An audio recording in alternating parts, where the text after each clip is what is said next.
Hello, in this video I'm gonna show you how to install Fortnite on your Honor 50 Lite. So in order to do that, you'll need to open any browser and just type in the Google Fortnite. Mobile, and press on the search. Now open the first link right here. It's this exactly this address,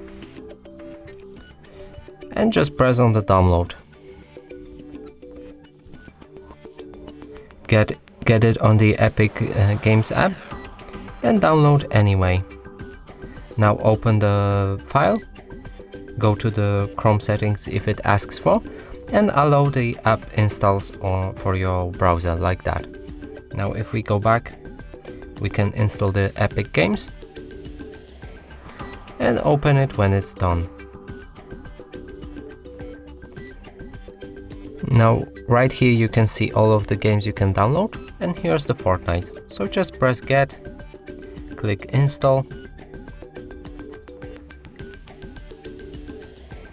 and the Fortnite will start downloading. After that you're just gonna press play, and some patches will be downloading and you'll be able to play.